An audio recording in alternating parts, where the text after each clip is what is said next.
नमस्कार, आप देख रहे हैं दिन न्यूज खबरें आप तक। मैं हूं आपके साथ शारदा झा। आप तमाम दर्शकों का स्वागत है। बुलेटिन की शुरुआत से पहले नजर डालते हैं आज की हेडलाइंस पर। 7 नवंबर को मधुबनी में आयोजित होगा एक शाम शहीदों के नाम कार्यक्रम। सदर अनुमंडल पदाधिकारी अश्विनी कुमार ने जिलेवासियों को नगर भवन में आयोजित कार्यक्रम के लिए किया आमंत्रित।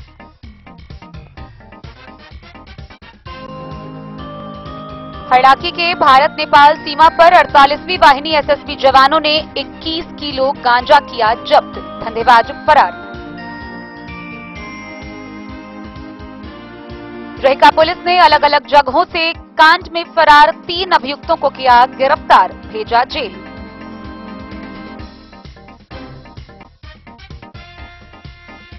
बिहार माध्यमिक शिक्षक संघ जिला शाखा मधुबनी ने 10 सूत्री मांगों के समर्थन में जिला शिक्षा पदाधिकारी कार्यालय के समक्ष शुरू किया अनिश्चितकालीन भूख हड़ताल। एसडीओ वीरेंद्र कुमार की अध्यक्षता में जयनगर अनुमंडल स्तरीय अनुश्रवण समिति की हुई बैठक। पीडीएस व गैस के मुद्दों पर की गई चर्चा। भेजा थाना के खरीक गांव से मारपीट के 3 आरोपी को पुलिस ने किया गिरफ्तार। बिस्फी के परसौनी में दुर्गा पूजा के दौरान हुई मारपीट की घटना में 9 लोगों के विरुद्ध प्राथमिकी दर्ज।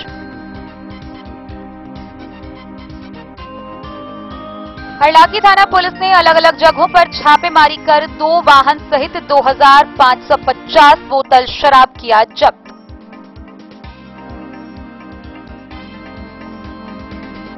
मधेपुर प्रखंड के बाढ़ प्रभावित लोगों की आवाज को दबाने के लिए साजिश के तहत प्रशासन ने किया मुकदमा। इस आरोप के साथ मधुबनी कांग्रेस कार्यालय में की गई प्रेस वार्ता, सभी को रिहा करने की गई मांग। बिस्फी प्रखंड में मतदाता सूची पुनरीक्षण कार्यक्रम के लिए विशेष कैंप का हुआ आयोजन।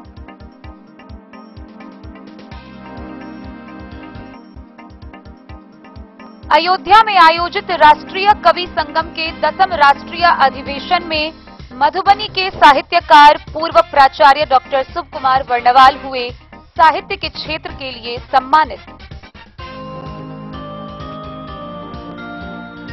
और 4 दिसंबर से 12 दिसंबर तक भगवान श्री राम जानकी की प्रथम मिलन स्थली हरलाखी के बाग तराग परिसर में होगी 7 दिवसीय श्री राम कथा।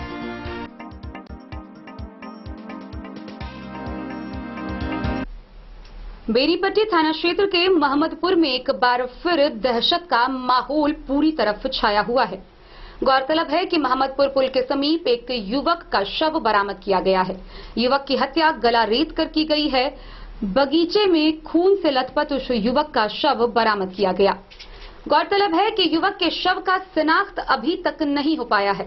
बहरहाल मौके पर पहुंचे एसडीपीओ, एसडीओ समेत अन्य पुलिस पदाधिकारियों के द्वारा मामले को लेकर कार्रवाई की जा रही है। लेकिन वहीं दूसरी तरफ गला रेत कर एक और हत्या के बाद क्षेत्र में दहशत का माहौल है।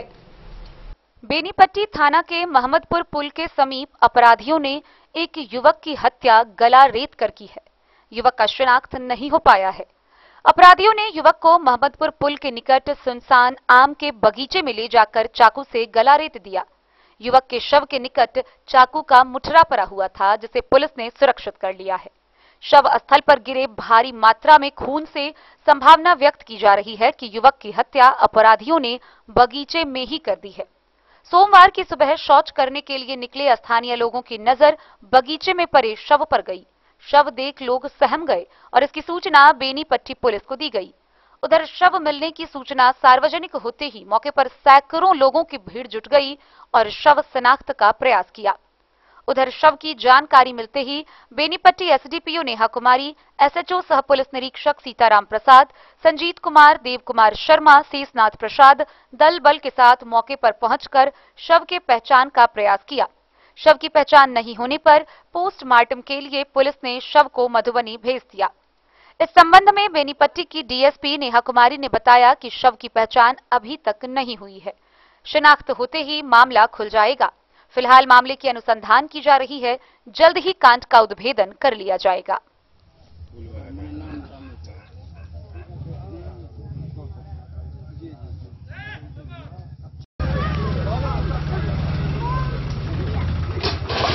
चलिए चलिए चलिए चलिए। बेनीपट्टी से विनोद कुमार की रिपोर्ट। मधुबनी के सदर अनुमंडल पदाधिकारी अश्विनी कुमार के कार्यालय प्रकोष्ठ में बैठक का आयोजन किया गया, जिसकी अध्यक्षता सदर एसडीओ अश्विनी कुमार ने की। इस दौरान उन्होंने बताया कि आगामी 7 नवंबर को एक शाम शहीदों के नाम कार्यक्रम का आयोजन किया जाएगा। इस कार्यक्रम में पटना से विशेष कलाकारों की एक टीम आएगी। इस दौरान उन्होंने संबंधित कार्यक्रम को लेकर संबंधित पदाधिकारियों व अधिकारियों को कई निर्देश दिए, तो वहीं तमाम जिलेवासियों को शाम 6 बजे मधुबनी के नगर भवन में 7 नवंबर को आयोजित होने वाले कार्यक्रम एक शाम शहीदों के नाम के लिए आमंत्रित किया है। एक शाम शहीदों के नाम 7 नवंबर को आयोजन किया जाएगा। सदर अनुमंडल पदाधिकारी अश्विनी कुमार ने 7 नवंबर को आयोजित होने वाले एक शाम शहीदों के नाम कार्यक्रम में जिले वासियों को शिरकत करने के लिए नगर भवन मधुबनी में आमंत्रण किया है। सोमवार को सदर अनुमंडल पदाधिकारी के कार्यालय में इससे संबंधित एक बैठक हुई। इस बैठक में एक शाम शहीदों के नाम से संबंधित बैठक का आयोजन अनुमंडल पदाधिकारी अश्विनी कुमार की अध्यक्षता में अनुमंडल कार्यालय में आयोजित की गई, जिसमें सभी संबंधित प्रखंड विकास पदाधिकारी, अंचल अधिकारी, बाल विकास योजना पदाधिकारी, प्रखंड सहकारिता पदाधिकारी एवं प्रखंड आपूर्ति पदाधिकारियों ने भाग लिया। सदर अनुमंडल पदाधिकारी ने उपस्थित सभी अधिकारियों को कई दिशा निर्देश दिए। इस मौके पर एसडीओ अश्विनी कुमार ने मीडिया को संबोधित करते हुए बताया कि 7 नवंबर को दिन मंगलवार शाम के 6 बजे से मधुबनी के नगर भवन में तमाम जिले वासियों को एक शाम शहीदों के नाम में शिरकत होने के लिए आमंत्रित करते हैं। उन्होंने बताया कि इस कार्यक्रम में पटना से कलाकारों की एक टोली आएगी, जो शहीदों के याद में, शहीदों के सम्मान में कार्यक्रम का आयोजन में भाग लेगी। दिनांक 7 नवंबर को संध्या 6 बजे से एक शाम शहीदों के नाम कार्यक्रम का आयोजन किया जाएगा, जिसमें कि पटना से ही कलाकारों की एक टोली आएगी और हमारे शहीद हुए भूतपूर्व सैनिकों को याद करेगी तथा उसके माध्यम से हम पूरे देश में और जिलेवासियों में एक राष्ट्र के प्रति सम्मान, गौरव, सैनिकों के प्रति सम्मान, गौरव तथा एक राष्ट्र प्रेम की भावना का संचार करेगी। आपके माध्यम से हम पूरे मधुबनी जिलावासियों को इस कार्यक्रम में आयोजित करते हैं तथा उनसे रिक्वेस्ट करते हैं कि इस कार्यक्रम में अपना भरपूर सहयोग दें। आप सब प्रेस बंधु को भी हम इस कार्यक्रम में आमंत्रित करते हैं। मधुबनी से फिरोज आलम की रिपोर्ट।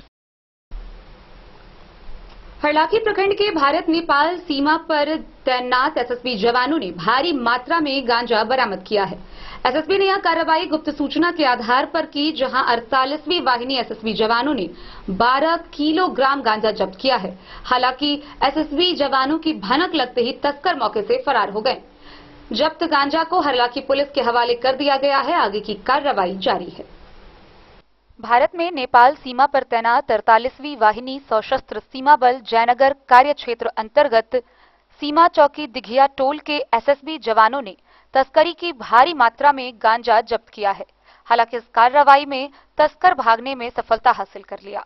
एसएसबी से प्राप्त जानकारी के अनुसार कार्यवाहक कमांडेंट संतोष कुमार निमोरिया ने गुप्त सूचना मिलते ही Gangaur camp incharge inspector Chandrashekhar Thakur एवं Pipraun camp incharge inspector Sunil Dutt के नेतृत्व में अन्य एसएसबी जवानों के साथ एक टीम गठित किया गया, जिसके बाद गठित टीम ने त्वरित कार्रवाई के लिए संयुक्त रूप से विशेष गश्ती पर निकली, जहां इंडो नेपाल बॉर्डर स्थित सीमा स्तंभ संख्या 288 से लगभग 1 किलोमीटर की दूरी पर भारतीय क्षेत्र की तरफ नेपाल से भारत लाए जा रहे 21 किलो 36 ग्राम गांजा को जब्त किया गया। हालांकि एसएसबी जवानों को दूर से ही देख धंधेबाज अंधेरे का फायदा उठाकर वापस नेपाल भागने में सफलता हासिल कर लिया। इस बाबत कार्यवाहक कमांडेंट संतोष कुमार निमोरिया ने बताया कि जब्त किए गए गांजा को अग्रिम कार्रवाई के लिए हरलाखी थाना पुलिस को सुपुर्द कर दिया गया है। उन्होंने बताया कि भारत नेपाल सीमा पर तस्करी रोकने के लिए 48वीं वाहिनी सशस्त्र सीमा बल लगातार अभियान चला रही है। हरलाखी से संजय राउत की रिपोर्ट। रहिका थाना की पुलिस ने वारंटी सहित विभिन्न कांडों में फरार अभियुक्त को अलग अलग जगहों से कुल 3 आरोपियों को गिरफ्तार किया है। गिरफ्तार तीनों आरोपी अलग अलग मामले के हैं, जिन्हें गिरफ्तार कर आगे की कार्रवाई के लिए न्यायिक हिरासत में भेज दिया गया है। रेखा थाना पुलिस ने अलग अलग जगहों से वारंटी सहित कांड में फरार अभियुक्तों को गिरफ्तार कर लिया है। गिरफ्तार व्यक्ति की पहचान रेखा थाना क्षेत्र के सतलखा डीह टोल निवासी इंद्र मोहन झा के पुत्र ब्रह्मदेव झा के पुत्र विजय झा को न्यायालय द्वारा निर्गत अधिपत्र के आधार पर गिरफ्तार कर लिया गया है। वहीं दूसरा अभियुक्त रेखा थाना कांड के प्राथमिकी के नामजद अभियुक्त को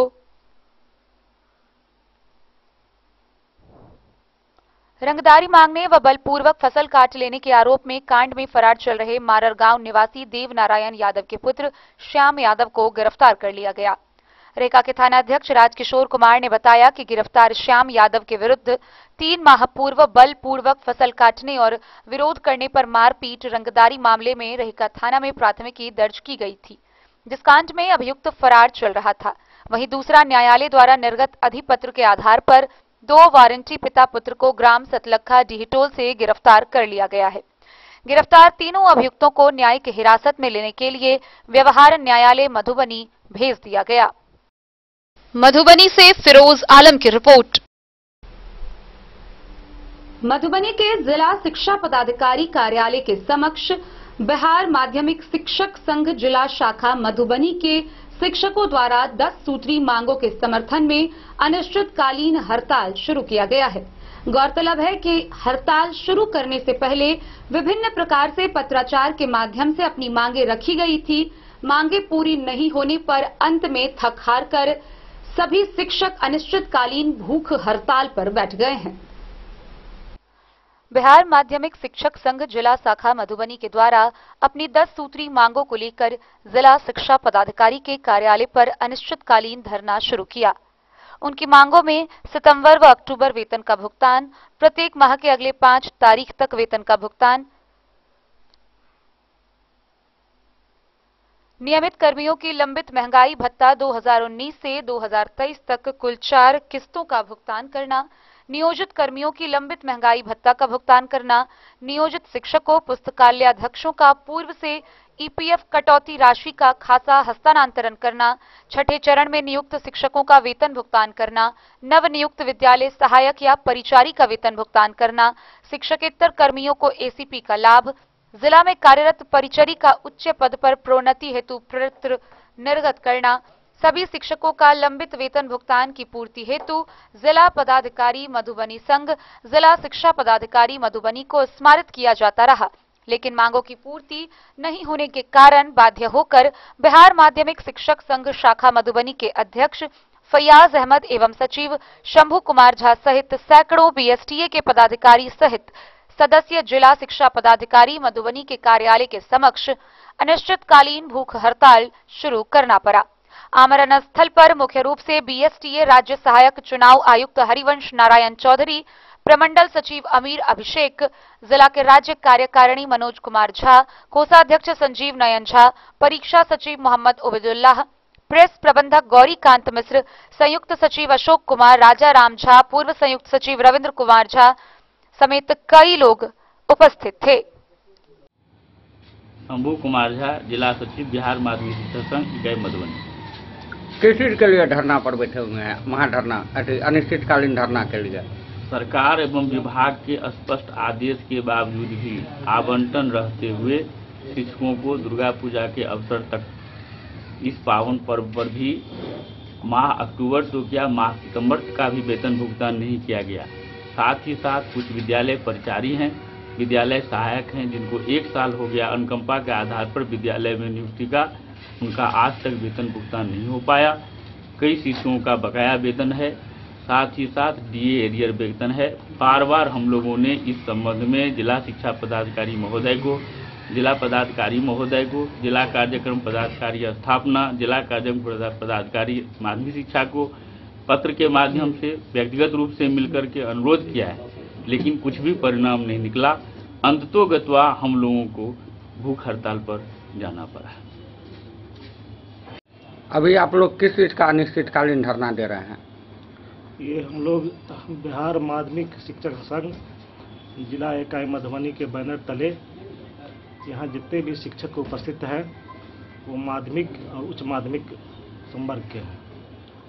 और हम लोगों का सितंबर 2023 जो अभी 2 महीना कबल बीत गया, और सितंबर का भुगतान हम लोग का 1 से 5 अक्टूबर के बीच में हो जाना चाहिए था, लेकिन सितंबर 2023 का भुगतान हम सभी शिक्षकों का बाकी है, साथ ही साथ अक्टूबर 2023 का भी, जबकि बिहार सरकार के द्वारा दुर्गा पूजा जैसे महापर्व पर सरकार का आदेश प्राप्त था पूर्व वेतन भुगतान का, लेकिन अक्टूबर का भी वेतन भुगतान हम लोग का नहीं किया गया।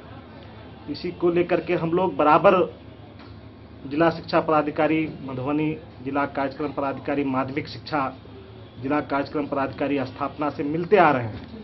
और इतना ही नहीं, 10 दिन पहले हमने माननीय जिला पदाधिकारी मधुबनी को ज्ञापन दिया था कि हम लोग का सर सितंबर का भुगतान नहीं किया गया है, आपके द्वारा देखा जाए और प्रयास किया जाए कि कम से कम दुर्गा पूजा के शुभ अवसर पर हम सभी शिक्षकों का वेतन भुगतान हो जाए।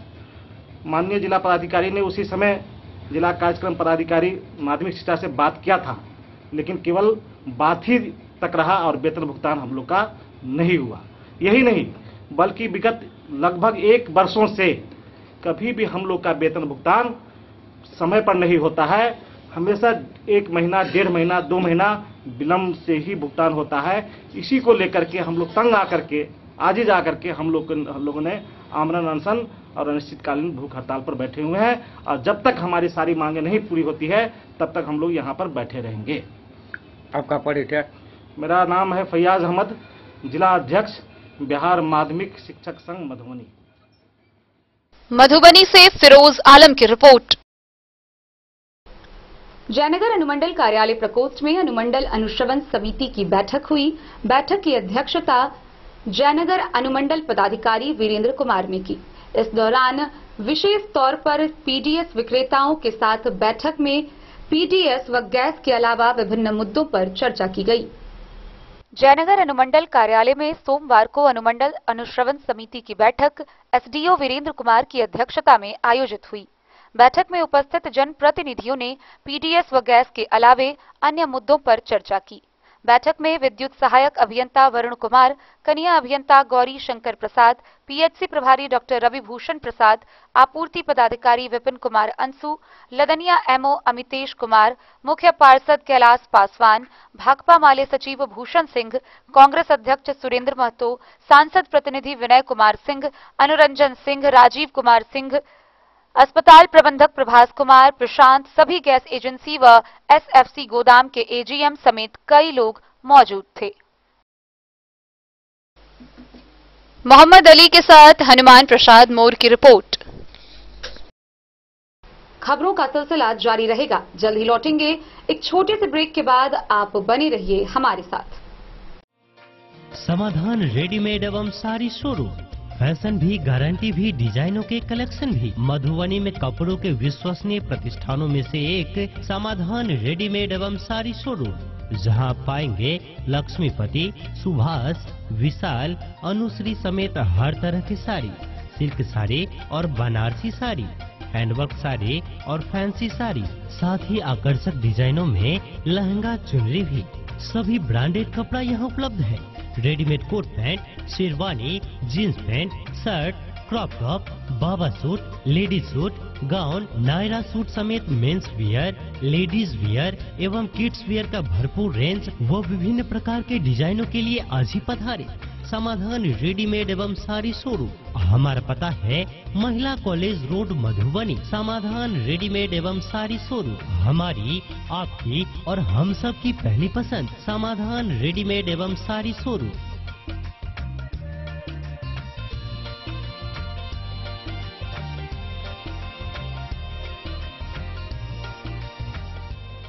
दुर्गा पूजा, दीपावली व छठ के शुभ अवसर पर समाधान रेडीमेड साड़ी शोरूम का बम्पर धमाका।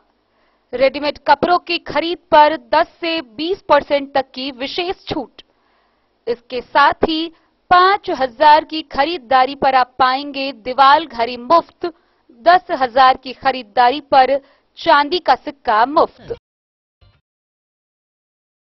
बेहतरीन साड़ियों एवं रेडीमेड कपड़ों का अनूठा संगम बॉम्बे फैशन। शादी हो या कोई त्योहार, हर तरह के खास आयोजन में आपको पसंद आएंगी यहाँ के डिजाइनर कामदार एवं बेहतरीन साड़ियाँ। यानी अगर आप चाहते हैं सभी प्रकार की कामदार फैंसी बनारसी प्योर सिल्क सूती साड़ियाँ, सलवार सूट और लहंगा चुन्नी, तो सोचने की जरूरत नहीं, आए बॉम्बे फैशन। हम रखते हैं आपकी पसंद का ख्याल। शर्टिंग, सूटिंग एवं ब्रांडेड रेडीमेड कपड़े भी मिलेंगे आपको उचित मूल्य पर। यही नहीं, बच्चों के कपड़े बाजार से कम कीमत पर यानी होलसेल रेट पर प्राप्त करें। पता याद रखें, बॉम्बे फैशन, महिला कॉलेज रोड, मधु। ज्वेलरी हाउस स्वर्णश्री, सोने की शुद्धता मापने वाला यंत्र कैरेटोमीटर यहाँ उपलब्ध है, क्योंकि सोने की शुद्धता और आपके विश्वास के साथ कोई समझौता नहीं। रत्न, सोना व चांदी के हर तरह के आभूषणों के लिए एक बार अवश्य आएं। लाइट वेट व बेहतरीन कारीगरी वाले गहनों का अनूठा संगम। आपका भरोसा ही है हमारी पूंजी। बिना किसी मिलावट व पूरी शुद्धता के साथ हॉलमार्क गहने आपको देना हमारा परम कर्तव्य। तो देर किस बात की, अपने मनपसंद गहनों की खरीदारी के लिए आज ही आए। पता याद रखें, ज्वेलरी हाउस स्वर्णश्री, बड़ा बाजार, मधुबनी।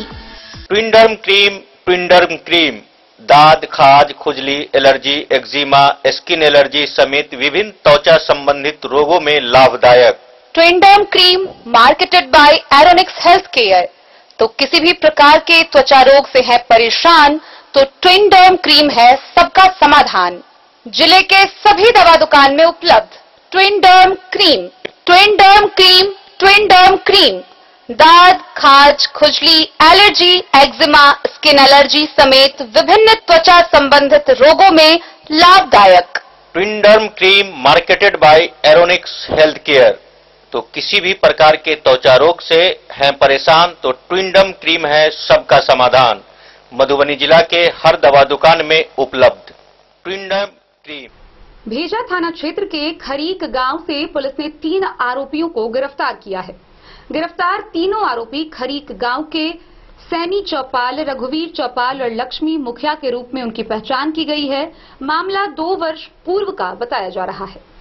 भेजा थाना क्षेत्र के खरीक गांव से 3 आरोपी को पुलिस ने गिरफ्तार कर न्यायिक हिरासत में जेल भेज दिया है।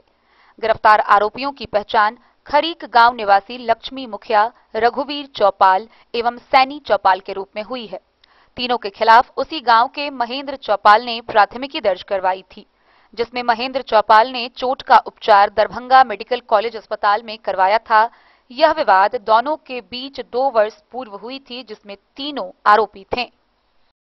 मधेपुर से नूर मोहम्मद कासमी की रिपोर्ट। बिस्फी प्रखंड के पतौना ओपी क्षेत्र के परसौनी में दुर्गा पूजा के दौरान मारपीट की घटना सामने आई है। गौरतलब है कि बीते 24 अक्टूबर की रात दुर्गा पूजा कार्यक्रम के दौरान मारपीट की घटना हुई थी। इसको लेकर पीड़ित ने कुल 9 लोगों पर प्राथमिकी दर्ज कराई है। पतौना ओपी क्षेत्र के परसौनी में दुर्गा पूजा के दौरान हुई मारपीट की घटना में स्थानीय नरेश सहनी के आवेदन पर 9 लोगों के विरुद्ध प्राथमिकी दर्ज की गई है। दर्ज प्राथमिकी में कहा गया है कि बीते 24 अक्टूबर की रात के करीब 10 बजे दुर्गा पूजा के अवसर पर चल रहे सांस्कृतिक कार्यक्रम के दौरान स्थानीय मंटू झा, रमन झा, आशीष प्रभात, मुकेश, सचिन झा सहित कुल 9 लोग स्टेज पर चढ़ शराब का सेवन करने लगे। अशोक सहनी के द्वारा मना करने पर उन सभी लोगों के द्वारा मारपीट की गई।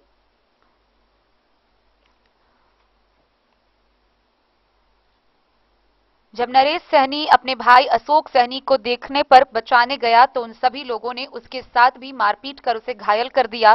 साथ ही उसके पास से मोबाइल व जेब में रखा 4,500 रुपए छीन लिया। ओपी अध्यक्ष ने बताया है कि आगे की कार्रवाई की जा रही है। बिस्फी से सत्यनारायण यादव की रिपोर्ट। हरलाखी थाना की पुलिस ने शराब तस्करी मामले में कार्रवाई करते हुए 2 अलग अलग जगहों से कुल 2,550 बोतल शराब जब्त किया है। यह मामला दो अलग अलग जगहों का है, जहां पुलिस ने गुप्त सूचना के आधार पर छापेमारी की। हालांकि पुलिस की भनक लगते ही तस्कर मौके से फरार हो गए। जब्त किए गए शराब को थाना भेजा गया। इसके बाद गिरफ्तारी के लिए प्राथमिकी दर्ज की गई है। हरलाखी थाना की पुलिस ने गुप्त सूचना के आधार पर अलग अलग जगहों पर छापेमारी कर 2 वाहन सहित भारी मात्रा में शराब जब्त किया है। प्राप्त जानकारी के अनुसार गुप्त सूचना मिलते ही थानाध्यक्ष के निर्देश पर प्रशिक्षु एसआई आदित्य कुमार दल बल के साथ विशौल गांव पहुंचे, जहां पुलिस वाहन की लाइट को दूर से ही देख शराब धंधेबाजों ने पिकअप सहित बोरी लदा 1500 बोतल शराब को छोड़ फरार हो गए। उसके बाद पुनः गुप्त सूचना के सत्यापन के लिए पुलिस गम्हरिया गांव पहुंच एक आम के बगीचे की ओर बढ़ी, जहां नेपाल से शराब लाकर वैगन आर कार में लोड कर रहे तस्करों ने पुलिस को आते देख अंधेरे का फायदा उठाकर भागने में सफलता हासिल कर ली।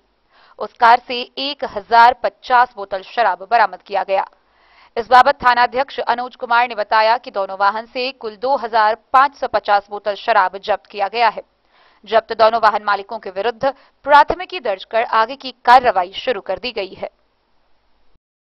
हरलाखी से संजय राउत की रिपोर्ट। कांग्रेस मधुबनी जिला कार्यालय में प्रेस वार्ता का आयोजन किया गया। इस प्रेस वार्ता में मुख्य रूप से मधेपुर के बाढ़ प्रभावित लोगों को आवाज उठाने पर उसके साथ देने वाले लोगों को गिरफ्तार करने व प्रशासन के द्वारा साजिश के तहत झूठा मुकदमा दर्ज करने पर निष्पक्ष कार्रवाई की जांच की मांग की गई है।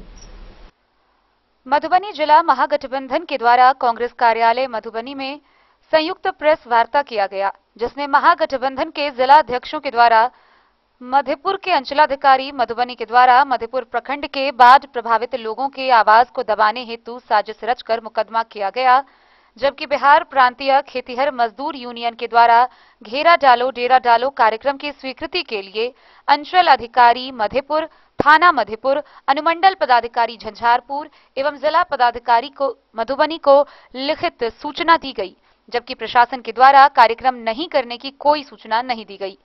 सभी जिलाध्यक्षों के द्वारा प्रेस के माध्यम से जिला पदाधिकारी, पुलिस अधीक्षक एवं बिहार सरकार के प्रधान सचिव से इस घटना के वरीय पदाधिकारी से निष्पक्ष जांच कराकर दोषी पदाधिकारी पर कार्रवाई कर निर्दोष कार्यकर्ताओं पर से फर्जी मुकदमा वापस लिया जाए। साथ ही मांग की गई कि जेल में बंद कार्यकर्ताओं को अविलंब रिहा किया जाए। इसी कार्यक्रम में अंतिम दिन 20 सितंबर को सामाजिक कार्यकर्ता ज्योति झा को कार्यक्रम में भाग लेने के कारण साजिशतः नाम जोड़ दिया गया, जो काफी गलत है। सभी जिलाध्यक्षों ने प्रशासन की इस गलत कार्रवाई की तीव्र भर्त्सना की। प्रेस वार्ता में प्रमुख रूप से राजद के जिलाध्यक्ष वीर बहादुर राय, कांग्रेस जिलाध्यक्ष मनोज कुमार मिश्र, सीपीआईएम के जिला मंत्री मनोज यादव, माले के जिला सचिव ध्रुव नारायण कर्ण, प्रदेश प्रतिनिधि बिहार ज्योति झा, अशोक कुमार, किसान कांग्रेस अध्यक्ष शामिल हुए। मैं वीर बहादुर राय, जिला अध्यक्ष राष्ट्रीय जनता दल मधुबनी। अभी हमारे महागठबंधन के सभी जिला अध्यक्ष साथ प्रेस कॉन्फ्रेंस कर रहे हैं। मधेपुर थाना कांड संख्या 234/23 के सब संदर्भ में बात यह है कि बाढ़ की विभीषिका आई थी, जिसमें सहरसा सुपौल प्रभावित हुआ। साथ ही मधुबनी जिला का जो कोसी इलाका है मधेपुर से पूरब, वो भी सुपौल सहरसा से सटा हुआ है और बिल्कुल कोसी के पेट में पड़ता है। और बाढ़ आने से वहाँ के का जन काफ़ी प्रभावित हुआ, काफ़ी परेशान हो गया। इसके चलते वहाँ के किसान संगठन, हमारे महागठबंधन के साथी घेरा डालो डेरा डालो वहाँ धरना दिया कि किसानों को राहत मिले, लेकिन राहत नहीं देकर वहाँ का जो प्रशासन, मधेपुर का प्रशासन है, जो गलत तरीके से मुकदमा कर हमारे साथी नेताओं को जेल भेज दिया है और बाकी पर अज्ञात मुकदमा भी कर दिया, नाम भी दिया हुआ है। तो हम जिला प्रशासन से यह आग्रह करेंगे कि इस केस को वापस लिया जाए, क्योंकि हमारी सरकार है राज्य में। हमारे सरकार को बदनाम करने के लिए जो वहाँ के अधिकारी हैं वह बीजेपी मानसिकता के, जैसा कि हमारे मनोज जी बता रहे थे, तो ये गलत है। तो जिला प्रशासन से मेरा मांग होगा यह केस वापस लिया जाए और जो हमारे साथी जेल में बंद है उसे रिहा किया जाए। धन्यवाद। उनका विषय, आज के प्रेस कॉन्फ्रेंस का विषय है कि मधेपुर में घटना संख्या 234/23 जो कि बाढ़ पीड़ितों को राहत दिलाने के लिए किसान मजदूर संगठन के द्वारा घेरा डालो डेरा डालो कार्यक्रम किया गया था, जिसमें सैकड़ों की संख्या में प्रत्येक दिन लोग वहां इकट्ठा हुए। चूंकि उनके बगल की जो जिला था सुपौल और सहरसा, जहां की जिसको सरकार के माध्यम से बाढ़ राहत जो सामग्री और बाढ़ जो है वहां का उस जिला को बाढ़ राहत घोषित किया गया, जबकि मधेपुर प्रखंड को और फुलपरास को और झंझारपुर को इस सबको जो है बाढ़ राहत के लिए कोई राहत कार्यक्रम नहीं दिया गया। इसके अगस्त में घेरा डालो डेरा डालो CPIM किसान मजदूर संगठन के द्वारा किया गया, जिसके अंतर्गत वहां चौथे दिन हमारे इन कार्यकर्ताओं के ऊपर, जिसमें हमारे कांग्रेस के अंतिम दिन हमारे ज्योति झा भी शामिल थे, रामनारायण यादव जी जो कि घेरा डालो डेरा डालो के संरक्षक और संयोजक थे। उस कार्यक्रम में प्रशासन के द्वारा, वहां के मधेपुर के CO के द्वारा जबरन इन लोगों के ऊपर जो है धारा 353, 307 अन्य मुकदमा लागू करके दे करके जो है प्रशासन के द्वारा फंसाने का कुचक्र किया गया, जिसके विरुद्ध आज का हमारा ये प्रेस कॉन्फ्रेंस है, जिसको विस्तृत रूप से हमारे राजद के यहाँ हमारे जिला अध्यक्ष हैं, हमारे CPIM के मनोज यादव जी हैं, जो इसको विस्तार रूप से रखेंगे कि आखिर ये घटना क्या है। और सरकार को हम लोगों का ये संयुक्त रूप से मांग है कि ऐसे जो CO है, जो महागठबंधन के साथियों को उचित मांग करने के लिए भी जब हम लोग वहां धरना और प्रदर्शन करते हैं और उसमें भी हमारे प्रताड़ना की जा रही है, हम लोगों को दबाने का कुचक्र किया जा रहा है, तो उसमें हम सरकार से मांग करते हैं और जिला प्रशासन से भी मांग करते हैं कि अविलंब संज्ञान ले और हमारे जितने भी लोगों के ऊपर जो है ये मुकदमा दर्ज किया गया है, उनको अविलंब बिना किसी शर्त के इस मुकदमे को वापस लिया जाए और जेल में जिनको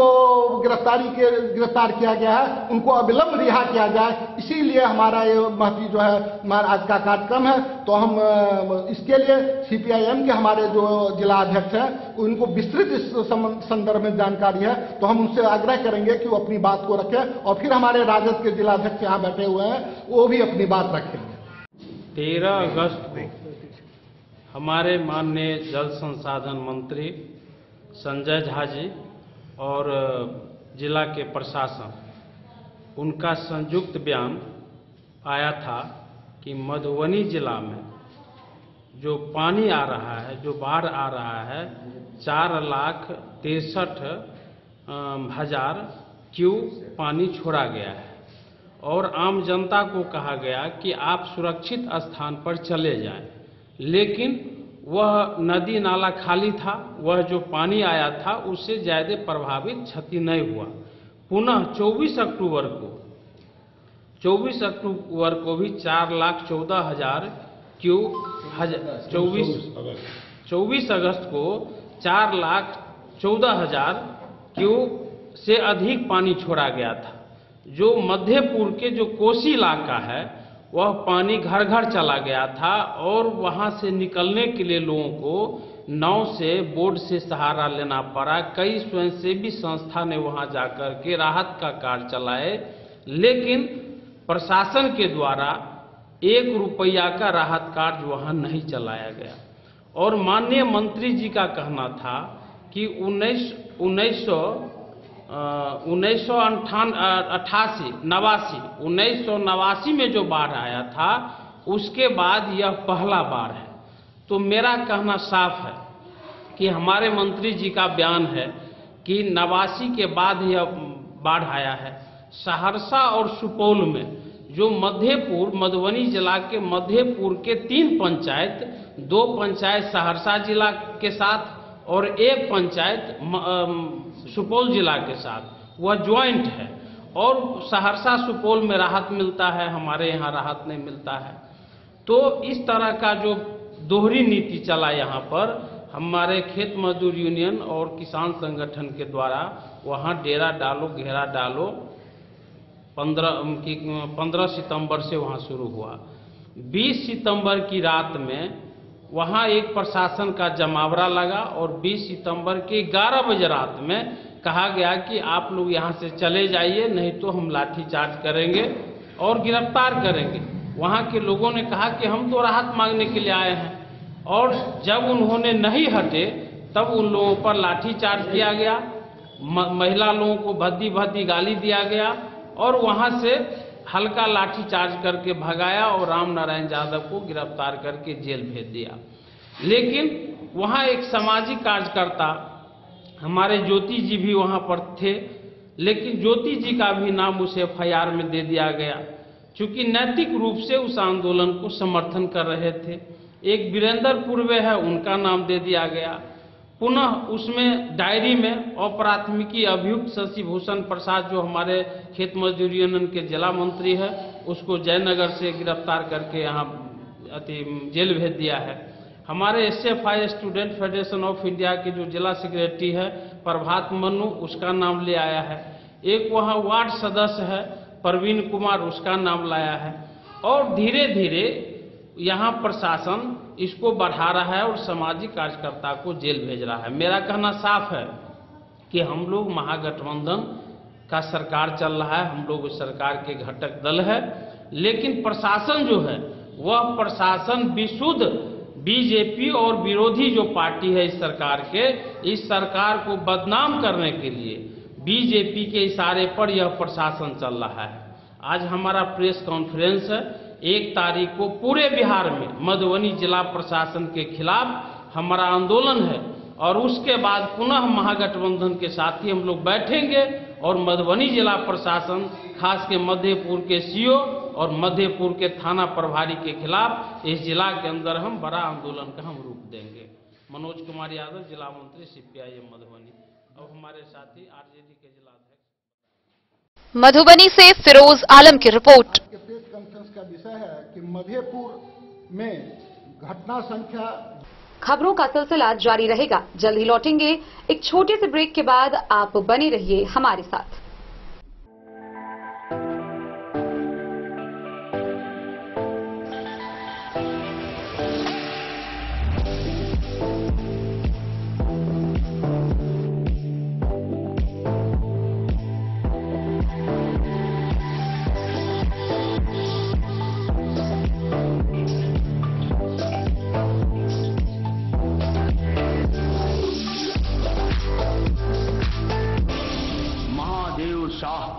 अमरनाथ प्रसाद ज्वेलर्स 916 हॉलमार्क ब्रांडेड गोल्ड एवं डायमंड ज्वेलरी शोरूम, गांधी चौक। शगुन वाटिका मैरिज गार्डन मधुबनी शहर के बीचों बीच बाबू साहेब चौक पर आपकी सुविधा अनुसार आकर्षक और भव्य मैरिज गार्डन। शगुन वाटिका विवाह भवन, रिंग सेरेमनी हो या हो शादी, छोटा बड़ा पारिवारिक समारोह हो या हो कोई उत्सव या पार्टी, शगुन वाटिका मैरिज गार्डन दे रहा है आपको सबसे बेहतरीन सेवा। बुकिंग के लिए संपर्क करें गणपति टेंट हाउस, पुराना LIC कैंपस, खादी भंडार, मधुबनी। संपर्क सूत्र 7903625254। विवेकानंद मिशन विद्यापीठ शिक्षा के क्षेत्र में एक नया आयाम अब छोटे बच्चों के लिए भी आधुनिक सुविधाओं के साथ उपलब्ध। विवेकानंद मिशन विद्यापीठ जूनियर, जहां क्लास प्री नर्सरी से 5th स्टैंडर्ड तक के बच्चों का एडमिशन प्रारंभ है। अगर आप भी चाहते हैं अपने बच्चों का शिक्षा के क्षेत्र में बेहतर विकास, तो विवेकानंद मिशन विद्यापीठ जूनियर है आपके लिए तैयार। 2.5 से 10 वर्षों के बच्चों के लिए आपको मिलेगा आधुनिक सुविधाओं के साथ एक बेहतर शिक्षा का माहौल। CBSE बेस्ड करिकुलम सिलेबस के साथ साथ स्टूडेंट्स होंगे art and craft, game and sports और कल्चरल एक्टिविटीज में अव्वल।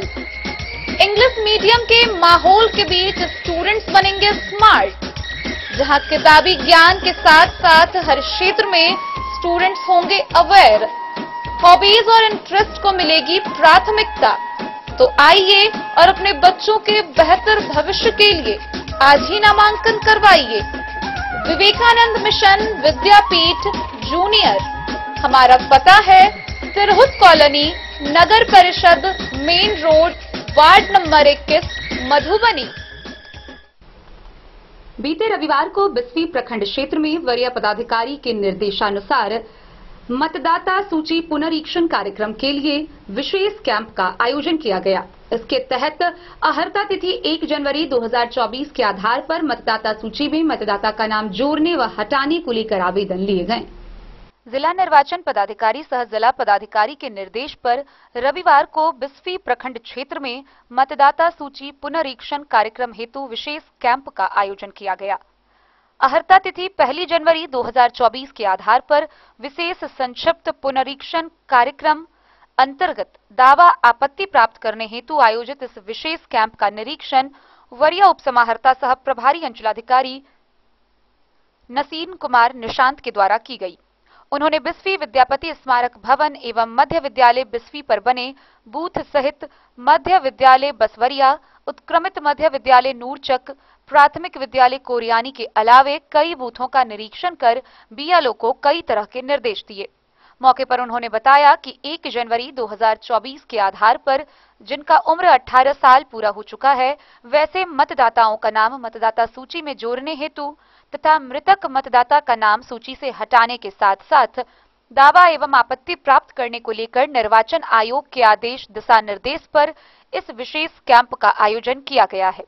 उन्होंने बताया कि नए मतदाता जो निर्धारित तिथि के अनुसार अहर्ताएं पूरी करती हो, वे अपना नाम ऑनलाइन या ऑफलाइन भी जुड़वा सकते हैं। मौके पर प्रखंड निर्वाचन कर्मी शिक्षक सुधीर कुमार मंडल मौजूद थे। बिस्फी से सत्यनारायण यादव की रिपोर्ट। अयोध्या में आयोजित राष्ट्रीय कवि संगम के 10वें राष्ट्रीय अधिवेशन व विशाल राष्ट्रीय कवि सम्मेलन में मधुबनी के प्रोफेसर साहित्यकार पूर्व प्राचार्य डॉक्टर शुभ कुमार वर्णवाल को सम्मानित किया गया। उनके सम्मान से पूरे जिले में खुशी की लहर है।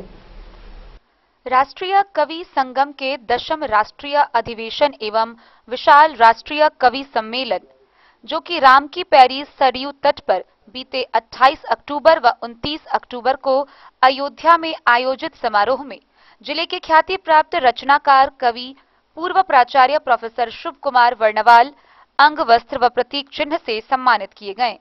प्रोफेसर वर्णवाल साहित्य के क्षेत्र में देश के विभिन्न प्रांतों एवं इंडोनेशिया में भी श्री राम पर काव्य पाठ कर मिथिला का नाम रोशन किया है।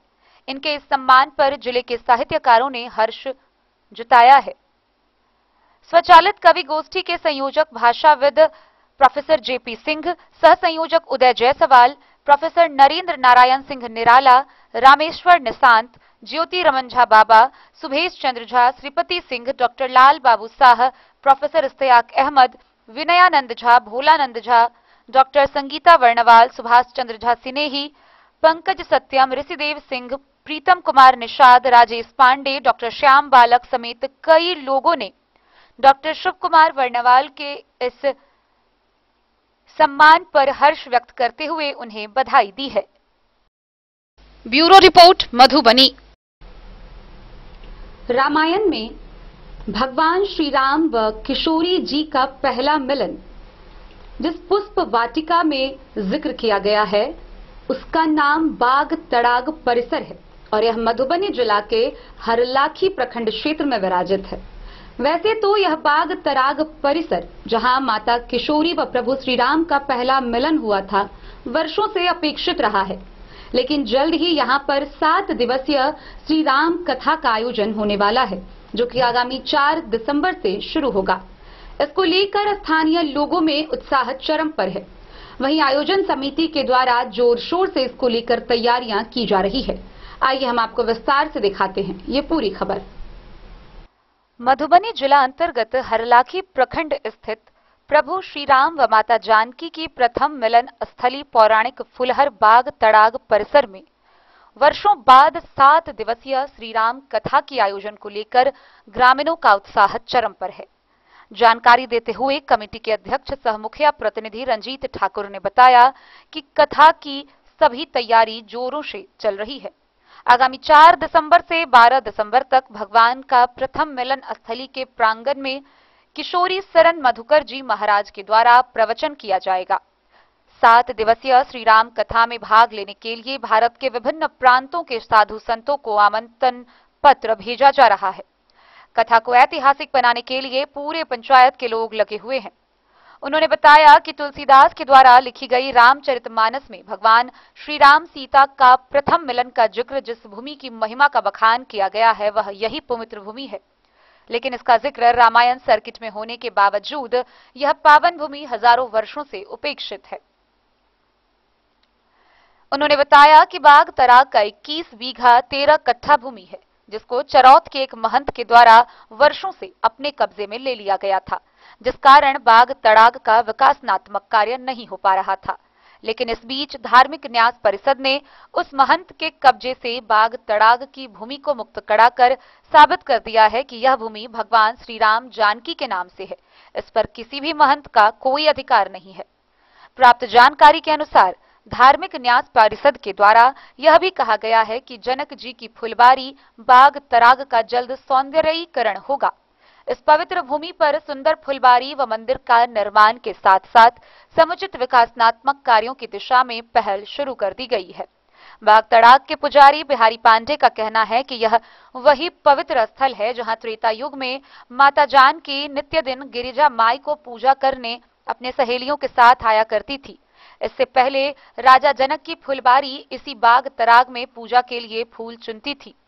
इसी दौरान जब ऋषि विश्वामित्र जी प्रभु श्री राम व लक्ष्मण को धनुष यज्ञ में भाग लेने हेतु लेकर आए थे, उस वक्त राजा जनक के सुंदर सदन हरलाखी के वर्तमान विशौल गांव में ठहरे हुए थे, जहां से गुरु की पूजा के लिए प्रभु श्री राम फूल चुनने इसी बगीचे में आए थे, जहां किशोरी जी और भगवान श्री राम का पहला मिलन इसी फुलवारी में हुआ था।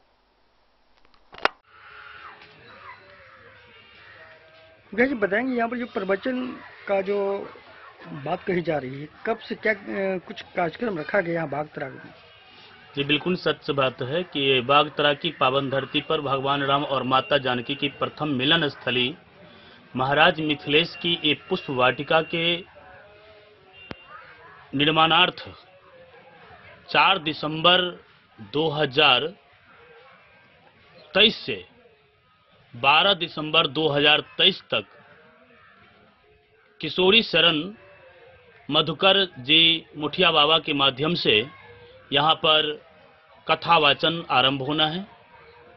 इस कथा वाचन में भारत के कोने कोने के संत महात्मा को आने की पूरी संभावना है और उन्हें फुलहर के कमेटी के माध्यम से उन्हें निमंत्रण पहुंचाया जा रहा है। इस पुण्य अवसर पर आपके माध्यम से मैं उन तमाम राम भक्तों को सूचित कर दूं, वो सारे लोग यहाँ उपस्थित होकर इन महा कार्यक्रम को सफल बनावें।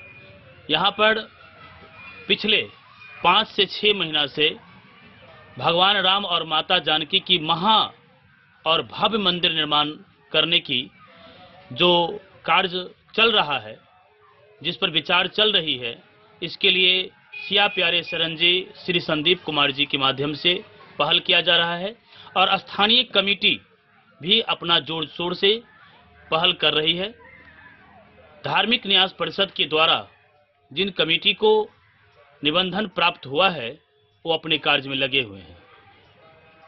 देखा जाए जो बाग तराग है जहाँ भगवान सिया राम का पहला मिलन हुआ था, वर्षों से उपेक्षित है, लेकिन ये कैश लगाई जा रही जैसे आप कह रहे हैं, तो क्या कुछ यहाँ पर निर्माण होने जा रहा है? और बिल्कुल सही बात आपने कहा कि वर्षों से हजारों वर्षों से उपेक्षित पड़ा यह पावन धरती, जहाँ पर बाबा तुलसीदास जी ने अपने दोहा पदावली में रामचरितमानस में जिस भूमि की महिमा का बखान किया है, यही बाग तराग है जहाँ पर भगवान राम और माता जानकी की प्रथम मिलन हुआ था और उसी पुण्य स्थल पर अभी आप खड़े हैं।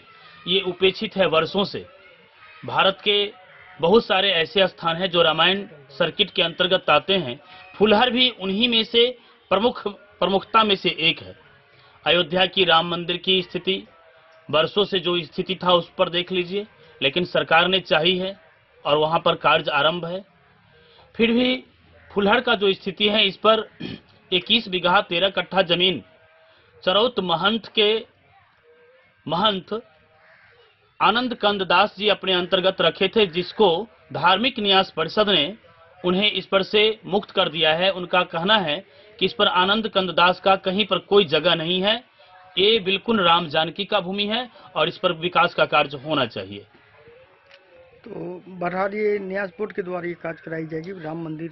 जी, भगवान राम और माता जानकी के जो मंदिर निर्माण की व्यवस्था है ये तो कमेटी करा रही है, लेकिन धार्मिक न्यास परिषद ने इस प्रकार की सबूत दिया है कि ये जमीन भगवान राम और माता जानकी के नाम से है, इस पर किसी महंत का कोई एकाधिकार नहीं है। परिचय दीजिए। मैं रंजीत कुमार, मुखिया प्रतिनिधि ग्राम पंचायत राज फुलहर। पुजारी जी, जो बाग तराग है तो इसका क्या महत्व है और क्या मानता है इसका? ये जनक जी की फुलवारी है। इसमें डेली सीता जी आकर के स्नान करके फूल लेके और माँ शक्ति पीठ को पूजा की है, गिरजा माई को। उसमें विश्वामित्र के साथ भगवान राम जी आए हुए थे, जो बिसौल में उनका स्थान गुरु महाराज को रखा गया, जिसका नाम विश्वामित्र जी है। वहां से फूल लेने के लिए जब यहाँ बगीचा में आए तो इतनी बनावट इस फुलवारी की थी, जो भगवान राम जैसे लक्ष्मण जी से कहते हैं कि बाग तराग बिलोक प्रभु हर सही बंधु समेत परम रम आराम यह जो राम है सुखदेव। कि हे लक्ष्मण, मैंने सुना था कि जनक जी का वास्तविक में फुलवारी अच्छी है, यहाँ देखने में तो इतनी खुशहाली आ रही है, जो मुझे इतना खुशी कहीं संसार में नहीं मिला। ये है। और सीता जी यहाँ से फूल लेके वहाँ जब गई है, उसी रोज जब माला क्या कहते हैं माता के गले में डालने लगे, तो वहाँ से आवाज आया कि सुनु सी सतशीष हमारी पूजा ही मन कामना तुम्हारी, नारद वचन सदा सी साचा सोबर मिले ही जाए मन राजा। जब इतना वचन जब माता जी ने बोली है, उसी वक्त राम जी इस फुलवारी में घूम रहे थे, तो सब सखियां वहां से आकर के यहाँ फुलवारी में फूल के और से राम और सीता की चस्म मिली है। पहला मिल रही है, पहला हुआ था। कुछ वैसा धरोहर है जिससे लगे लोगों को? यहाँ पे कुछ धरोहर है? यहाँ जब क्या कहते हैं त्रेताकालीन में तो संत लोग कहते हैं कि एक धनुष पड़ा हुआ है यहाँ, जो इस बगीचा के अंदर से निकला है। तो साधु लोग कहते हैं कि राम जी यही धनुष लेके आए थे, उसमें त्रेता और द्वापर का दोनों चिन्ह है, जो अभी तक वर्तमान में वहाँ रखा है, वो फुलवारी के समीप। परिचय दीजिए अपना। मेरा नाम बिहारी पांडे है, मैं यहाँ का पूजनीय हूँ। हरलाखी से संजय राउत की रिपोर्ट। जन सुराज के द्वारा प्रस्तावित कार्यक्रम पद यात्रा के दौरान यह पद यात्रा बेनीपट्टी पहुंचा, जहां बेनीपट्टी में जनसुराज के प्रशांत किशोर ने प्रेस वार्ता की। प्रेस वार्ता के दौरान उन्होंने बताया कि इस पद यात्रा का मुख्य उद्देश्य उन 1.5 लाख युवाओं को प्रशिक्षित करना है, उन्हें देश भावना की सही जानकारी देना है। आइए हम आपको दिखाते हैं विस्तार से ये पूरी प्रेस वार्ता। जनसुराज के पदयात्रा के क्रम में प्रशांत किशोर ने बेनीपट्टी अनुमंडल मुख्यालय में सोमवार को प्रेस वार्ता कर पदयात्रा के उद्देश्यों की विस्तार पूर्वक जानकारी दी। इस दौरान उन्होंने कहा कि उनके पदयात्रा का मुख्य उद्देश्य 1 से 1.5 लाख युवाओं को प्रशिक्षित कर नेतृत्व विकसित करना, पंचायत को अगले 10 वर्षों में विकसित करने के लिए योजना बनाना एवं शिक्षा, स्वास्थ्य व कृषि के क्षेत्र को पटरी पर लाकर समाज में अमन, चैन व खुशहाली कायम करना है। पदयात्रा के क्रम में लोगों से बात कर समस्याओं को नजदीकी से समझना भी उद्देश्यों में शामिल है। इस क्रम में अब तक जो चीजें सबसे अधिक सामने आई है वह बेरोजगारी व पलायन की समस्या रही है। उन्होंने कहा कि पदयात्रा के क्रम में अब तक करीब 4000 गांव का भ्रमण कर चुके हैं, जिसमें लोगों के द्वारा 3 बड़ी समस्याएं बताई गई है, जिसमें 40% युवा गांव से बाहर हैं। बाढ़ प्रभावित इलाके में तो युवाओं के पलायन की समस्या 50 से 70% तक है। पलायन में अमीर गरीब सभी वर्गों के लोग शामिल है। कमोबेश यही स्थिति बेरोजगारी की भी है। वहीं दूसरी सबसे बड़ी समस्या ध्वस्त होती शिक्षा व्यवस्था की है और इसके लिए सरकार की समता मूलक शिक्षा नीति दोषी है। नीतीश कुमार के शासनकाल का काला अध्याय 2 पीढ़ियों को शिक्षा व्यवस्था ध्वस्त होना ही होगा। उन्होंने कहा कि तीसरी सबसे बड़ी किसानों की समस्या सामने आई है।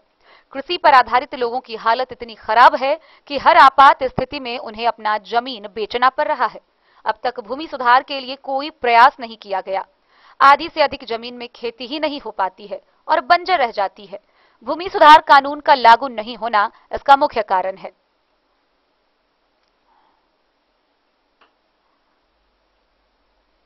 गौरतलब है कि प्रेस वार्ता के बाद उन्होंने छात्र छात्राओं से मुलाकात की, फिर युवाओं के साथ बैठक कर एक दूसरे की बात सुनी और फिर जन सुराज की पदयात्रा महमदपुर, पौआम व त्योंथ होते हुए हरलाखी प्रखंड क्षेत्र के लिए रवाना हो गई।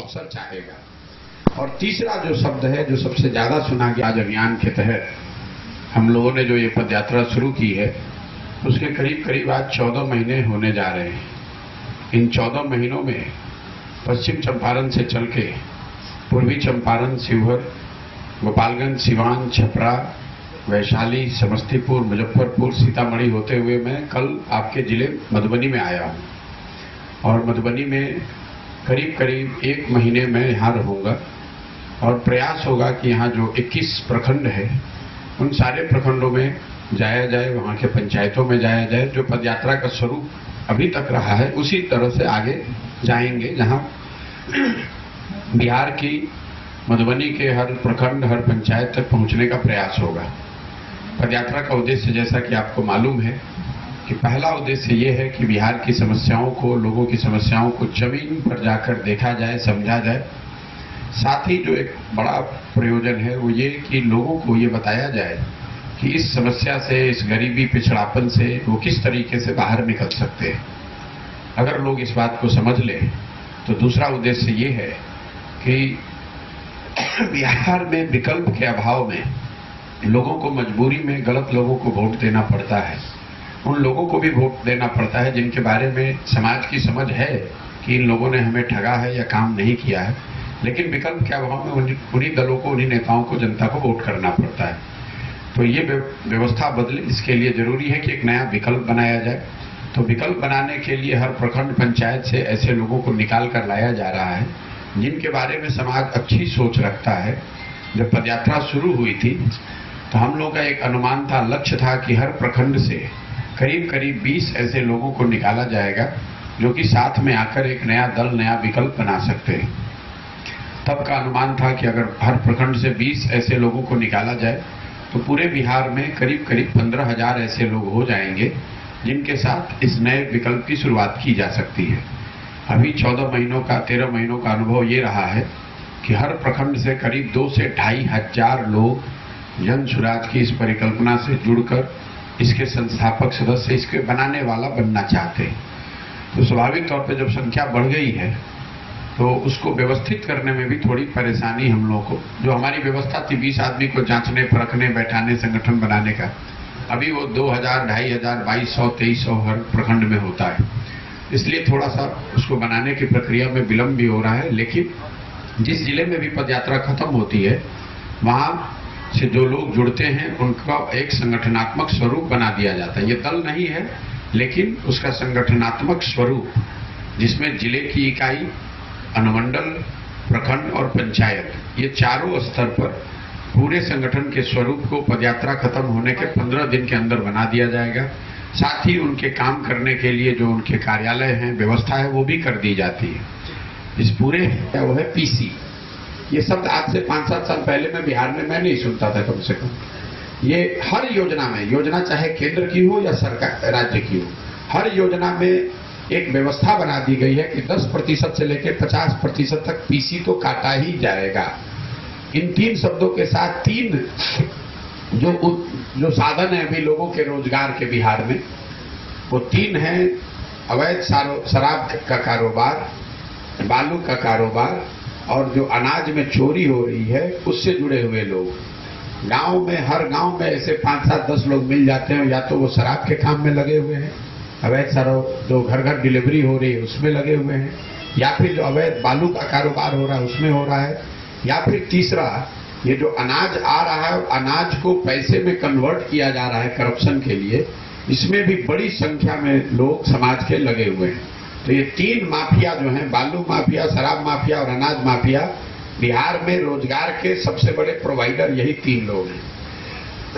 क्योंकि अभी आप उन लोगों ने बात शुरू की तो आपने एक मर्डर का जिक्र किया। कानून व्यवस्था को लेकर जब मैंने पदयात्रा शुरू की थी तो महागठबंधन की सरकार बनी थी, तो लोगों का अनुमान था, लोग चर्चा ऐसे धीमी दबी जुबान में करते थे कि भैया महागठबंधन की सरकार बनी है, कानून व्यवस्था तो बिगड़ेगा। लेकिन पिछले साल फरवरी से 4-5 महीने इस सरकार के बनने के बाद से कहीं न कहीं ये बात अब हर दिन सुनने को देखने को मिलती है, जहां पर लोग बिगड़ती हुई कानून व्यवस्था से परेशान हैं, डरे हुए हैं और इसकी चर्चा कर रहे हैं। हर जगह, जैसे मैं आज आया तो आप बता रहे हैं कि बगल में मर्डर हुआ, शायद ही कोई दिन ऐसा जाता है जब लोग न बताएं कि भाई किसी का मर्डर हो गया, डकैती हो गई, लूट मार हत्या अपराध फिर से धीरे धीरे बहुत तेजी से आगे बढ़ रहा है। मोटे तौर पर ये मेरा अभी तक का अनुभव रहा है। एक अंतिम बात, समाज में जनरली आप चाहे किसी दल के समर्थक हैं, किसी जाति किसी वर्ग के हैं, जनरली लोगों में इस बात को लेकर एकमतता है कि बिहार में बदलाव होना चाहिए। ये शब्द सर्वव्यापी है, बिहार में बदलाव होना चाहिए, नया होना चाहिए, इस पर तो करीब करीब सबकी सहमति है। कौन होना चाहिए, वो कैसा होना चाहिए, उस पर विवाद हो सकता है, लेकिन बिहार में बदलाव होना चाहिए। इसके लिए मुझे लगता है कि करीब करीब 50 से 60% जनता आज बिहार में बिल्कुल ये कन्विंस है कि जो अभी की व्यवस्था है इससे तो बिहार का भला होने वाला नहीं है, सुधरने वाला नहीं है, कुछ न कुछ नया और बेहतर होना चाहिए। मेरा अभी तक का ये अनुभव, अगर आपके जो सवाल है आप पूछ सकते हैं। बहुत बहुत धन्यवाद।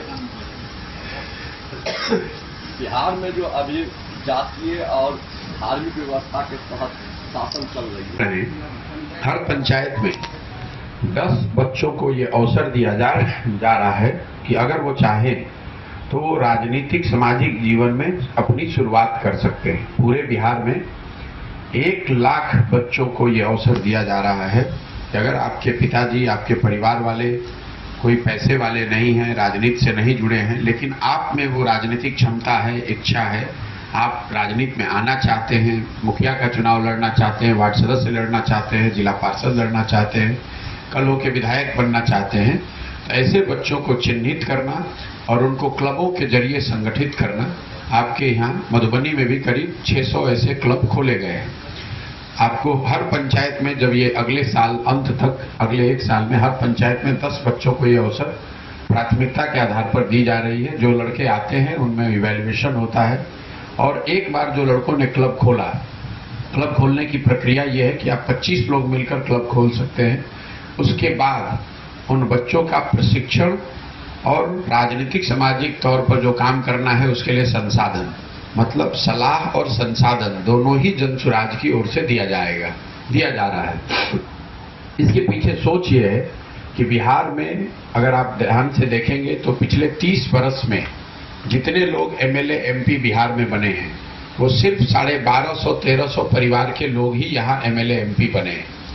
कई बार हमको आपको लगता है कि परिवार की जो राजनीति है वो लालू जी के साथ है, रामविलास जी के साथ रही है, या कुछ परिवारों के बारे में हम जानते हैं, लेकिन अगर आप ध्यान से देखिएगा तो ये स्थिति कमोवेश हर विधानसभा में है। 2, 4, 5 परिवारों का ही कब्जा है। दल चाहे कोई भी रहे, जब कांग्रेस का जमाना था तो वही परिवार, वही लोग कांग्रेस से लड़ते थे। जब लालू जी का जमाना आया तो लालू नीतीश के पार्टी में आ गए। जब भाजपा का दौर आया तो भाजपा में चले गए। मैं आपको एक उदाहरण बता देता हूँ। हम लोग को लगता है भाजपा परिवार वाली पार्टी नहीं है। भाजपा के प्रदेश अध्यक्ष हैं सम्राट चौधरी जी। ये कौन है? इनके पिताजी सपनी चौधरी पहले कांग्रेस में विधायक मंत्री थे, फिर जब लालू जी का दौर आया तो उसमें भी विधायक मंत्री बन गए, फिर नीतीश का दौर आया तो उसमें भी विधायक मंत्री बन गए, मांझी जी जब मुख्यमंत्री बने तो उसमें भी विधायक मंत्री रहे। और आज अगर उनको लग रहा है कि भाजपा का दौर है तो उसमें भी किसी सामान्य वर्ग के व्यक्ति को अवसर नहीं है, उसमें भी शकुनी चौधरी के बच्चे को ही अवसर है। तो ये जो परिवारों का कब्जा है ये बिहार के लोकतंत्र के लिए सबसे बड़ा दीमक है। इसी को तोड़ने के लिए एक प्रयास ये है कि 1 लाख बच्चों को बिहार में मैं खुद से चयनित करूं और उनको अगले 1-1.5 साल में प्रशिक्षित करूं, उनको संसाधन दूं ताकि निचले स्तर से ये लीडरशिप पैदा हो सके, ताकि इन परिवारों का कब्जा टूटे। तीसरा जो पदयात्रा का उद्देश्य है कि हर पंचायत के लिए अगले 10 बरस का एक योजना बनाना। मैं प्रखंड के में अगर एवरेज 15 से 20 पंचायत होते हैं, उसमें मैं 5 से 6 में तो खुद से पैदल चल के जाता हूँ, लेकिन मेरे साथ जो 300-400 बच्चे काम कर रहे हैं, उनकी मदद से और जो मेरे साथ पूरी टीम है, हम लोग हर पंचायत का एक योजना बनाते हैं कि अगले 10 बरस में उस पंचायत को कैसे विकसित किया जाए, और उसकी ही नहीं है। आपका ये भ्रम है, अगर आपका सवाल है कि बिहार में जब तक जाति है तब तक ये सुधर नहीं सकता है, तो ये आपका ये भ्रम है। इसलिए भ्रम बता रहा हूं कि एक ये परसेप्शन बना दिया गया है कि जाति इतना प्रमुख है बिहार में कि कुछ दूसरा हो ही नहीं सकता है। पहली बात तो आप ये समझिए कि जाति जो है वो समाज की एक बड़ी सच्चाई है। वो बिहार में भी उतनी ही बड़ी सच्चाई है जितनी उत्तर प्रदेश, गुजरात और कर्नाटक में है। चूंकि आप बहुत गरीब और पिछड़े राज्य हैं, तो लोगों के मन में ऐसा बैठा दिया गया है कि भाई आप गरीब और पिछड़े इसलिए हैं कि जाति पर ही आप वोट देते हैं। अब इसको आप तथ्य से देख लीजिए कि क्या बिहार की जनता हर बार जाति पर ही वोट देती? पहले आप अपने क्वेश्चन को समझ लीजिए। आपने कहा बिहार में जाति पर वोट पड़ता है, तो अगर आप बिहार की जनता सिर्फ जाति पर ही वोट दे रही है, तो माननीय प्रधानमंत्री नरेंद्र मोदी जी की जाति के बहुत लोग तो बिहार में नहीं रहते, तो फिर उनको वोट कौन दे रहा है? तो आप कहिएगा कि नहीं भैया, उनको तो राष्ट्रवाद के नाम पर वोट दे रहा है, हिंदू बनकर वोट दे रहा है, जाति पर तो नहीं दे रहा है। तो बिहार में पिछले, मैं आगे क्या करूंगा उसको छोड़ दीजिए, पिछले 20 वर्ष में कम से कम 5 बड़े उदाहरण ऐसे हैं जब जनता ने जाति से ऊपर उठकर वोट किया है। और मेरा विश्वास है कि मेरा विश्वास जिससे मैंने शुरू किया इस अभियान को, और जो मैं देख रहा हूं, बिल्कुल समाज में जाति से ऊपर उठकर वोट करने की, नेताओं को चयन करने की क्षमता है। जरूरत इस बात की है कि उनके सामने उस तरह की व्यवस्था, उस तरह का विश्वास दिलाने वाला व्यक्ति, दल और कार्यक्रम दिखे। प्रशांत जी, आप कहते हैं कि हम अच्छे लोगों को चुनने की मुहिम चला रहे हैं, राजनीतिक दल बनाना होगा, भविष्य की बात है जी। लेकिन उसी में आप ये भी कहते हैं कि बीजेपी 3 लीवर पे काम करती है। पहला तो उनका अपना हिंदुत्व का स्टैंड है, दूसरा उनका राष्ट्रवाद का स्टैंड है, तीसरा लाभार्थी। ठीक है, लाभार्थी वाली योजना पे आप अच्छा काम कर सकते हैं, लेकिन क्या हिंदुत्व और राष्ट्रवाद के मुद्दे पर आपका क्या स्टैंड है? मेरे भाई, पहली बात तो ये जो आप चर्चा कर रहे हैं, ये मैंने बिहार में कोई चर्चा नहीं की है। देश के स्तर पर जब लोग पूछते हैं, जो काम मैं पहले करता था कि भाजपा जीतती क्यों है, तो मैं ये आपको बताता हूं कि भाजपा के जीतने के 3 नहीं 4 जो उनकी प्रमुख ताकत है, वो है विचारधारा, जिसको हिंदुत्ववाद कहते हैं, दूसरा नेशनलिज्म, राष्ट्रवाद, तीसरा लाभार्थी, और चौथा उनका जो ऑर्गेनाइजेशनल और फाइनेंशियल ताकत है। मैंने ये बताया कि अगर आपको भाजपा को हराना है, तो किसी को भी, किसी दल को या किसी कोalition को, गठबंधन को, किसी नेता को, तो कम से कम इन 4 जो उनकी मजबूत किले के द्वार हैं, इसमें 3 को आपको तोड़ना पड़ेगा। आपको भाजपा को नहीं हराना है? मेरे भाई, आप बात सुने से आप सवाल किए नहीं और जंप कर रहे हैं। हमको बिहार की जनता को जिताना है, हमको भाजपा को नहीं हराना है, हमको बिहार की जनता को हराना है। क्यों? यहाँ भाजपा जीती भी है, हारी भी है, बिहार की जनता की स्थिति तो नहीं बदली। यहाँ पर लालू नीतीश जीते भी हैं, हारे भी हैं, कांग्रेस जीती भी है, हारी भी है। हम लोगों ने यूपीए का भी सरकार देखा और 10 साल का एनडीए का भी सरकार देखा। बिहार से पलायन तो नहीं रुका, बिहार से गरीबी तो नहीं सुधरी। आपने 40 वर्ष कांग्रेस का भी राज देखा, भाजपा नीतीश का भी राज देखा, नीतीश और लालू का भी राज देख रहे हैं, आपकी स्थिति तो नहीं सुधरी। तो जब तक आप उस समस्या के मूल को नहीं समझिएगा, जड़ को नहीं सुधारिएगा, जड़ में लालू नीतीश भाजपा नहीं है, जड़ में यहाँ के लोगों की वो प्रवृत्ति है कि जहां आप 5 वर्ष अपनी समस्याओं से जूझते हैं, रोते हैं, गाते हैं, गाना गाते हैं, परेशान रहते हैं, लेकिन जिस दिन वोट देने जाते हैं तो उन सारी समस्याओं को भूलकर जात पर, धर्म पर, लालू के डर से भाजपा को, भाजपा के डर से लालू को वोट करते हैं। इसीलिए आपकी समस्या सुलझती नहीं है। एक छोटा सा और जवाब। लालू जी ने कहा कि अखिलेश जी को मैंने जेल में रहकर वहाँ भेजाया राज्यसभा, ये क्या इसमें क्या? अब इसमें क्या कहने, मतलब ये तो कांग्रेस चला रहे थे। भाई, बिहार में तो कांग्रेस ने आज नहीं, ये तो कोई एक घटना की बात नहीं। 1990 में, 1989-90 में जब कांग्रेस यहाँ हारी, उसके बाद उन्होंने बिहार को लालू जी के हवाले करके एक तरीके से बेच दिया। बिहार को बेचा, अपने संगठन को भी बेच दिया। और कांग्रेस अकेले नहीं है इसमें। जो गलती बिहार की जनता के साथ धोखा कांग्रेस ने किया 1990 में, 1990 में कांग्रेस रूलिंग पार्टी थी बिहार की, एक बार चुनाव हारे और फिर उन्होंने लालू जी के हवाले करके छोड़ दिया। बिहार की जनता का जो होना है हो। यही गलती भाजपा ने नीतीश के साथ की, नीतीश के हवाले बिहार में कर दिया, बिहार को कर दिया और ये चिंता नहीं की कि बिहार के लोगों का क्या हो। मैं इस बात को समझिए, जो भाजपा दूसरे राज्यों में अलग अलग दलों को तोड़कर अपनी सरकार बनाती है, बिहार में 2020 में वो इस राज्य में सबसे बड़े दल थे, लेकिन उन्होंने पद नहीं संभाला, जिम्मेवारी नहीं ली बिहार को सुधारने का। उन्होंने नीतीश जी को बनाया जिनके पास सिर्फ 42 विधायक थे। क्यों किया ऐसा? ऐसा इसलिए नहीं किया कि उनको नीतीश से प्रेम था, ऐसा इसलिए किया कि भैया हमारा नीतीश से समीकरण बना रहे और हमारे 30-35 MP सांसद जीत कर जाते रहे। सोनिया गांधी और कांग्रेस ने क्यों बेचा बिहार को लालू के हाथ में? इसलिए कि हमारे 20, 25, 30 सांसद दिल्ली में जाते रहे, बिहार की जनता मरती हो तो मरे। तो ये बिहार की त्रासदी रही है कि दोनों राष्ट्रीय दलों ने, कांग्रेस ने 1990 में और बाद के वर्षों में भाजपा ने, इन्होंने सांसदों की लालच में बिहार की चिंता नहीं की। सिर्फ ये देखा कि बिहार से हमको 20, 25, 30 सांसद आते रहे और हम लोग दिल्ली में बैठ के कहते रहे कि बिहार तो पिछड़ा है, इसका कुछ नहीं हो सकता है। और जो लोग यहाँ 2 लोग चलाते रहे, लालू नीतीश, इनकी राजनीति तो आप जानते ही हैं। इनका पूरा फोकस ये है भाई समाज को बांटो, सबको गरीब रखो, सबको अनपढ़ रखो, सबको मजदूर रखो और सबको समाजवाद और समता मूलक बात करके सामाजिक न्याय के नाम पर सबको बेवकूफ बनाकर वोट लेते रहिए। कभी किसी ने लालू जी से सवाल नहीं पूछा कि ठीक है भाई, आपका दावा है कि आपने अपने राज्य में, अपने शासनकाल में, अपने राजनीति से, अपनी सोच से समाज में गरीबों को, वंचितों को, सामाजिक तौर पे पिछड़ों को आपने आवाज दी, लेकिन लालू जी ने जिन वर्गों को आवाज दी उनको शिक्षा क्यों नहीं दी, उनको रोजगार क्यों नहीं दिया, उनको जमीन क्यों नहीं दिया? कभी आपने ये पूछा? वो इसलिए नहीं दिया कि आवाज दे दिया तो जिंदगी भर उनके लिए नारा लगाएगा, झंडा लेकर घूमेगा। लेकिन अगर उन्हीं वर्गों को उन्होंने शिक्षित कर दिया होता, उन्हीं वर्गों को उन्होंने पूंजी पैसा देकर रोजगार दे दिया होता, उन्हीं वर्गों को उन्होंने जमीन दे दी होती, तो आज वो उनका झंडा लेकर नहीं घूमते। तो यही राजनीति है यहाँ पर, जिसके तहत पूरे बिहार को अनपढ़ और मजदूर बना दिया गया, ताकि आपको अगर 400 रुपया पेंशन भी मिल रहा है तो आपके लिए नेता माई बाप है।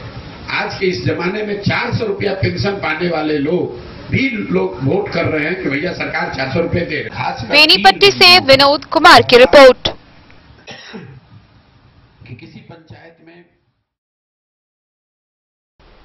तो आज के इस बुलेटिन में फिलहाल इतना ही। कल फिर हाजिर होंगे नई खबरों के साथ। तब तक दीजिए पूरी टीम को इजाजत और मधुबनी की हर छोटी बड़ी खबरों के लिए देखते रहिए DN न्यूज, खबरें आप तक। नमस्कार।